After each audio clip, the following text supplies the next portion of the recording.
Michelle Hadley was born in 1985 in Ontario, California, a city located 40 miles east of Los Angeles. Her parents, who owned a small manufacturing business in town, never had a ton of money, but they always had enough to make ends meet. Growing up, Michelle's parents taught her and her younger sister to always put their all into whatever it was they were involved in, whether it was academics, athletics, or relationships. They also taught their daughters to always take their Christianity very seriously. By the time Michelle was in high school, she had made her parents very proud, becoming one of the top students in her class, and also becoming a very talented cross-country runner. But despite these early successes, Michelle never bragged about them. Not because she was trying to stay humble necessarily, but because that was just her personality. She was a very private person who did not seek the spotlight. After high school, Michelle attended Dickinson College in Pennsylvania on a scholarship, and then after graduation, when Michelle was just 22 years old, she married her high school sweetheart. However, that relationship would not last. When they divorced just 4 years later, Michelle was upset about it, but she was confident that she was going to be okay. She was still very young, she had the full support of her family, and she had a good job that allowed her to be self-sufficient. All she needed to do was to be patient and wait for the right partner to come along. And in 2013, roughly a year after her divorce, it seemed like the right partner had. In August of that year, Michelle connected with a U.S. Marshal named Ian Diaz on a dating website. The U.S. Marshal Service is the federal government's primary agency for fugitive investigations. Shortly after Michelle and Ian connected online, they met in person for the first time over a cup of coffee. At 35, Ian was 9 years older than Michelle. He was tall and fit. Michelle was slender with dark hair and deep brown eyes. They both had great smiles, and right away they hit it off. That first cup of coffee was quickly followed by text messages, phone calls, and arrangements to meet again. On just their second date, Ian blurted out, "I love you," to Michelle. This definitely caught Michelle by surprise, but she was thrilled. As a child, she sometimes fantasized about being a princess and having her Prince Charming come along and whisk her away. And suddenly it seemed like that actually was happening. Over the next several months, the pair would continue to see each other on a near-daily basis, and then in the spring of 2014, they moved in together, and then in December of 2014, Ian took Michelle on a trip to New York City where he asked for her hand in marriage, and she would say yes. Michelle was on cloud nine. Ian really was her Prince Charming. Once they were engaged, Michelle threw herself into planning their perfect future together as Mr. and Mrs. Diaz. However, cracks began to appear in their relationship. Michelle would later say that Ian had pressured her to take a $20,000 pay cut to leave her job that she loved and take a marketing position at a place he loved and had once worked himself, Disneyland Resort in Anaheim, California. She also said that Ian began asking her to wear more revealing, sexier clothes, and he wanted her to get acrylic nails and get her belly button pierced. It wasn't Michelle's style, but since she didn't want to disappoint her future husband, she would, from time to time, put on the crop tops and short skirts just to make him happy. But despite doing that, Ian never really did seem happy, and eventually he would open up to her about some of his deeper sexual fantasies. He told Michelle that what he really wanted to see was her having sex with other men. At first, Michelle was stunned and said, "No, absolutely not." But despite her refusal, Ian brought the subject up again and again, each time with a little more insistence, and then finally, Michelle agreed. On Valentine's Day 2015, with enough cold medicine and alcohol in her system to lower her inhibitions, Michelle had sex with a stranger that she believed Ian had recruited on Craigslist. What Michelle didn't know was that Ian had filmed the entire sexual encounter, and then afterward, he wanted to watch it with her. Michelle was horrified. She begged Ian to destroy this video, but Ian refused and said, "No one forced you to do it." But despite these huge issues in their relationship, they did not cause the couple to end their engagement. In fact, these issues only seemed to bring the couple closer together, if for the wrong reasons. As Ian became more and more controlling of Michelle, Michelle became more and more emotionally dependent on Ian. And so with that in mind, in June of 2015, 8 months before their wedding date, Ian and Michelle took out a mortgage together and they moved into a brand new 2-story condo in downtown Anaheim, California. It was Michelle who came up with the entire $14,400 down payment, but she didn't care. She and Ian were both so excited about a change of scenery to hopefully get their relationship back on track. Just weeks after moving in, all of the excitement of the new place was gone, and in its place were all of their old unresolved issues. Soon, minor disagreements became major arguments, and major arguments turned into vicious accusations of infidelity and betrayal. Finally, the fights turned physical. When Michelle threatened to leave, he held her down on the bed while she tried to kick and claw her way free. Families on both sides of the warring couple had the same advice. You are not good for each other, you need to end it. So at the end of August, just 2 months after Ian and Michelle had purchased the condo together, Ian took back the engagement ring he had given Michelle, and Michelle packed up her Volkswagen Jetta and drove off to stay with her parents. But as much as Michelle and Ian now wanted out of their relationship, as long as they owned that condo together, they could not entirely sever ties. Michelle wanted Ian to sell the condo so she could get reimbursed for the down payment she had made, but Ian liked the condo and had no intention of moving out. This put them at a sort of standstill and kind of forced them to continue interacting despite being broken up. And surprisingly, through their somewhat regular exchanges over this property, they learned how to be cordial again. Ian would text Michelle first about the property, and then he would follow up and ask how she was doing, and Michelle would do the same thing to Ian. Even though this did not get them anywhere closer to solving their condo issue, it seemed like they were at least at a point where they could treat each other with respect. However, this would not last. On September 10th, so 1 month after Michelle had moved out and when the condo issue was still completely unresolved, Ian received a very strange and upsetting message from Michelle.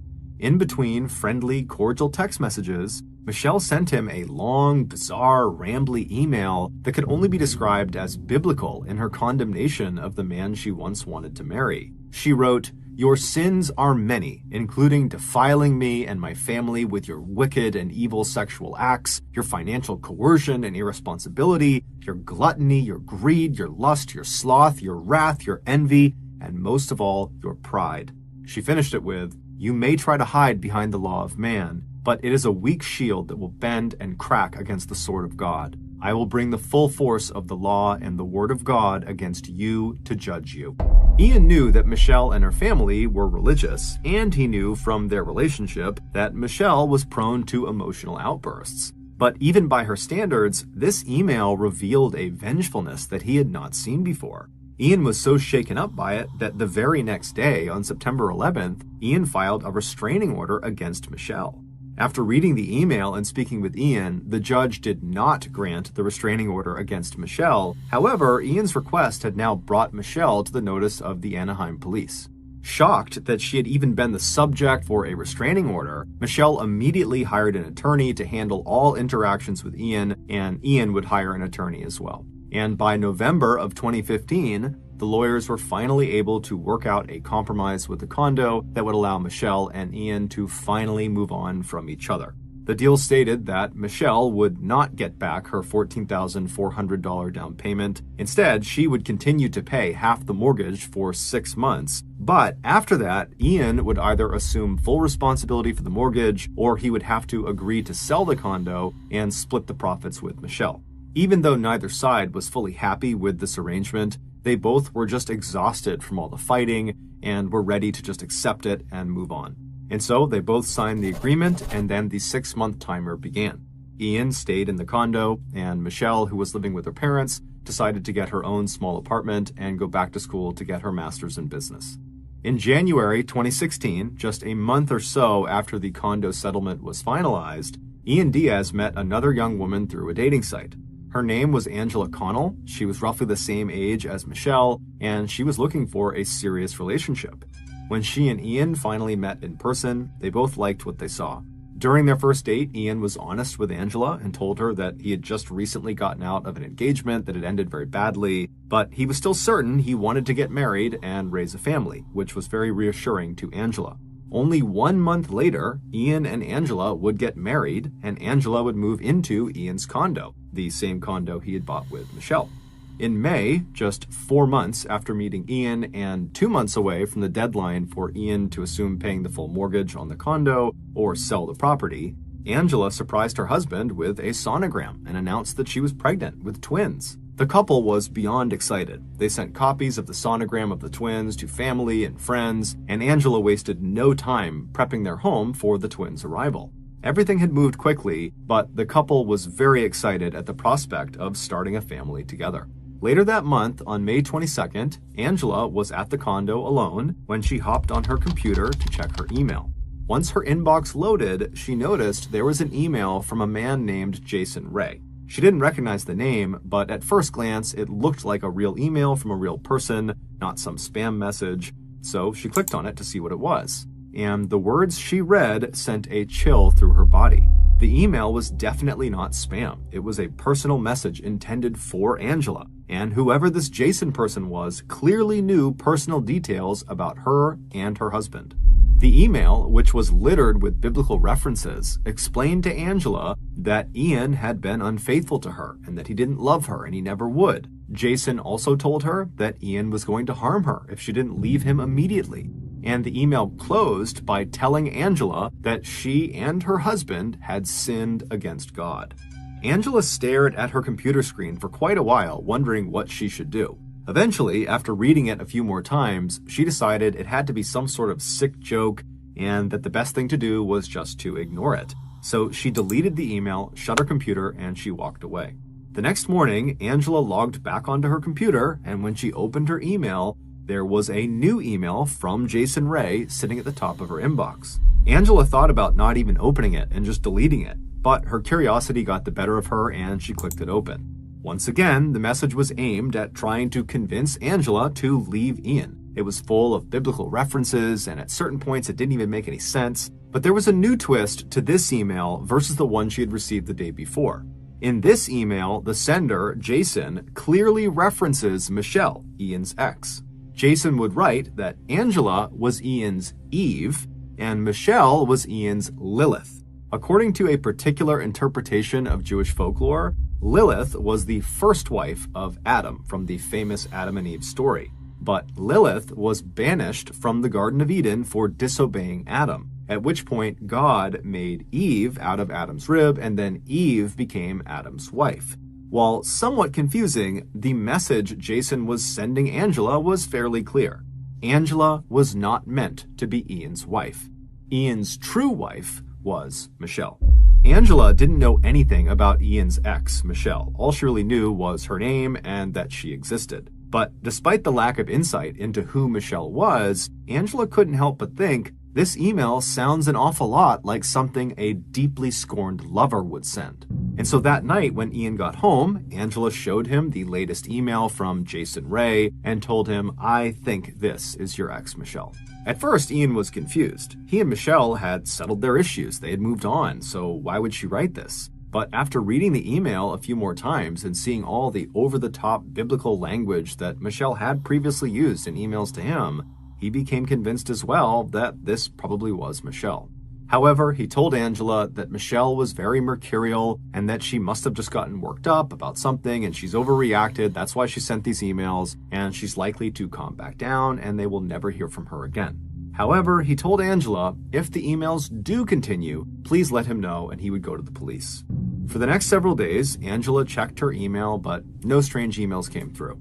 But roughly a week after that first Jason Ray email arrived, Angela received another email from Jason Ray, and this time the subject line simply said, die. The body of the message read, I hope you are scared of death tomorrow. Be prepared, don't sleep. Be watchful of the daughters of God. We will steal your child and we will watch as it dies. Within minutes of receiving this email, Angela received a barrage of others from Jason Ray, as well as from other account names she didn't recognize, like Lilith Truth. And all of these messages included the threat that Angela was going to be harmed in the coming days, and there was nothing she could do to stop it. Angela was horrified and was starting to wonder if this really was something Michelle could be doing. It just felt so evil. Then she noticed at the bottom of one of the emails she had just received that it literally said, from Michelle. It looked like the signature had been automatically entered into the email template, and then Michelle must have just forgotten to delete it before sending. Or, as Angela and Ian stared at it and discussed what it could mean, they thought, well, maybe she left it in on purpose. Maybe she wants us to know this is from her. Either way, at that point, Ian and Angela felt fairly certain that Michelle was really behind this, and so they printed out all of the nasty emails Angela had received to date, And they took that along with the email Michelle had sent Ian the year before that was very biblical in nature. And they took all of that to the courthouse, and Ian would file another restraining order against Michelle. A few days later, on June 6th, 2 police officers went to Michelle's residence and literally handed her the order to appear in court for this restraining order. The date was set for June 17th. But that night, and over the course of the next several days leading up to this court appearance, Angela continued to receive dozens of emails from Jason Ray and Lilith Truth and other anonymous accounts threatening to make her pay for having filed this restraining order. Even though Ian told Angela that there was just no way Michelle was actually going to hurt her, Angela couldn't help but feel terrified and was afraid to leave the house. Finally, June 17th arrived, and Angela and Ian arrived at the court alongside a huge group of friends and family members who were there to support them. When Michelle walked in with her lawyer, she was met with boos and hisses from all of these supporters, and then once court was called to session, Angela and Ian outlined what had been happening over the last couple of weeks, and they showed the judge the stack of all these emails. The judge reviewed the documents and then turned to Michelle and asked her what she had to say for herself. And she would say, "I didn't send those emails. I don't know what's going on. I didn't do this." But the judge wasn't buying it, especially given the fact that Ian had previously filed for a restraining order against Michelle for threatening emails. And so this time, the judge did grant the restraining order, prohibiting Michelle from having any further contact with Ian or Angela. Angela and Ian were thrilled, and when they walked out of the courtroom, they felt confident that this nightmare was finally behind them. But within hours of getting home, Angela started receiving more emails, and immediately they contacted the Anaheim police to report that Michelle was already violating her restraining order. But since the emails they were receiving now were not signed by Michelle, there was no way for the police to prove that Michelle was in fact violating her restraining order. And so for several days, the ferocious, threatening, biblical emails continued, and there was seemingly nothing Ian or Angela could do to stop it. Then, as if it wasn't stressful enough, Angela received an email from an account she had not seen before, inquiring about her rape fantasy request on Craigslist.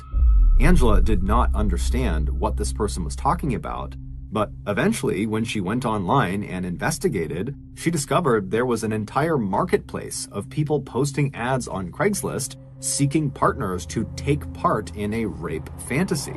And someone had clearly been pretending to be Angela and was going into these places on Craigslist and responding to all of these ads saying that she, Angela, was interested. And then she would leave them her address and what she looked like and what her daily habits were like. And according to some of these men that were reaching out now to Angela, apparently whoever was doing this was indicating that Angela didn't just want to be a part of some basic rape fantasy. She wanted to be attacked out in public, and she was encouraging these men to follow her and stalk her and then attack her and rape her. And even if she tried to say stop, don't.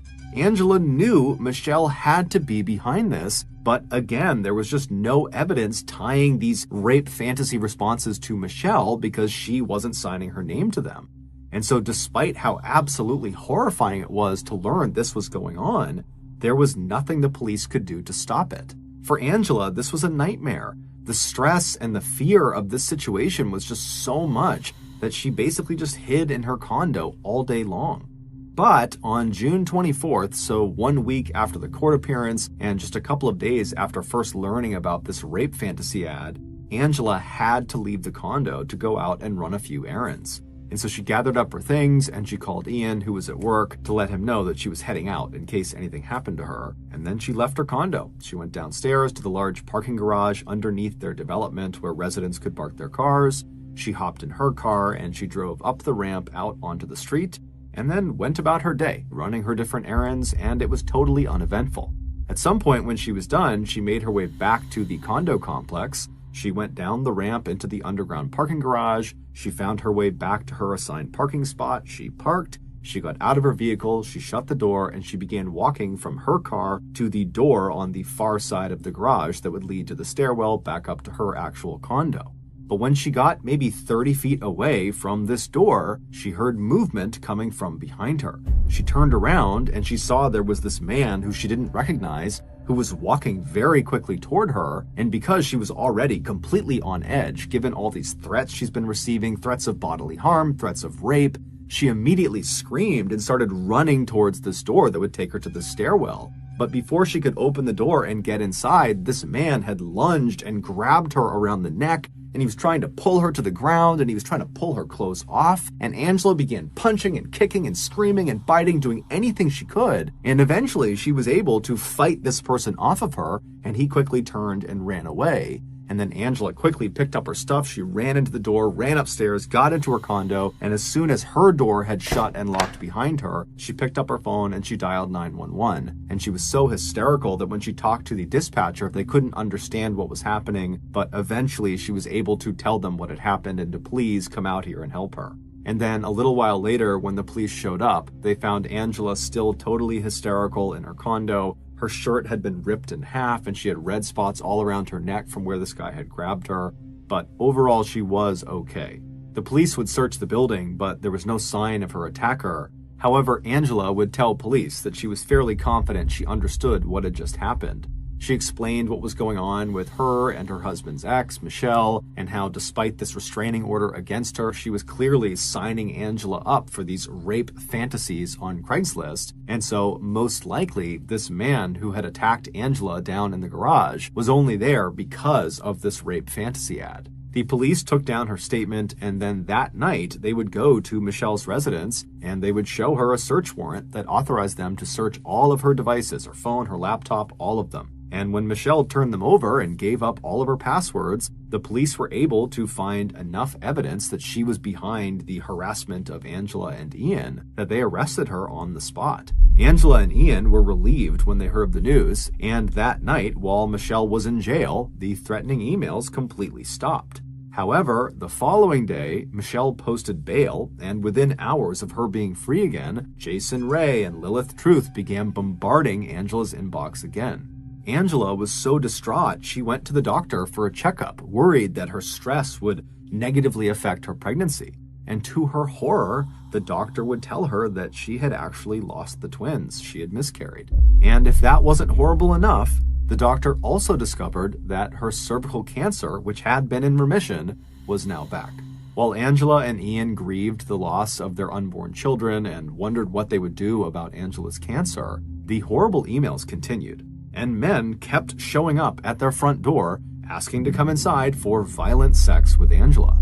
Finally, on July 13th, so roughly 2 weeks since Angela was attacked in the parking garage, Angela looked out of her window and she saw there was this young man kind of lurking on the side of their condo complex, and he appeared to be hiding. Worried this guy was going to ambush her as soon as she walked outside, she called the police. The police showed up and they spoke to the young man, who would confirm he was there because he was responding to a rape fantasy ad. He said the woman inside, Angela, had told him to come here and have his way with her. After this incident, Ian was completely fed up and he demanded the police do something about this. You need to go arrest Michelle and keep her behind bars. And sure enough, the next day, Michelle was arrested again. But this time, her bail was set for $1 million, making it impossible for her to make bond. Angela and Ian finally were able to breathe a sigh of relief, although they didn't know exactly what she would be charged with or what the legal outcomes would be. For the time being, so long as Michelle was in jail, they knew they were safe. Except Michelle was completely innocent.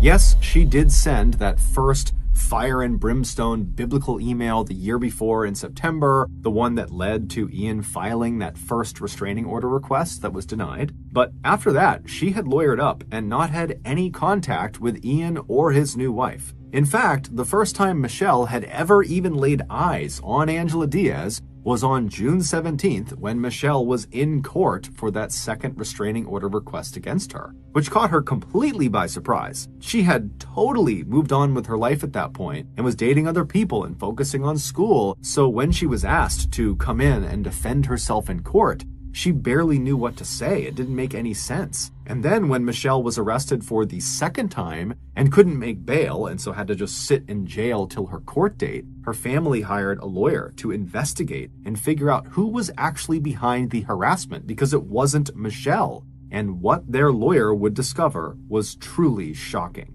Every horrible, threatening email that was sent to Angela's inbox was sent by Angela. The rape fantasy ads on Craigslist? Angela. The supposed attempted rape attack on Angela in her parking garage? That was completely made up. It never happened. She made those marks on her neck. She ripped her clothes off. It had all been an elaborate setup by Angela and by Ian. They had been in on this together. At the time they launched this frame job of Michelle, they were only a few weeks away from that 6-month deadline that Ian had to either sell the condo and split the profits with Michelle or take over the whole mortgage.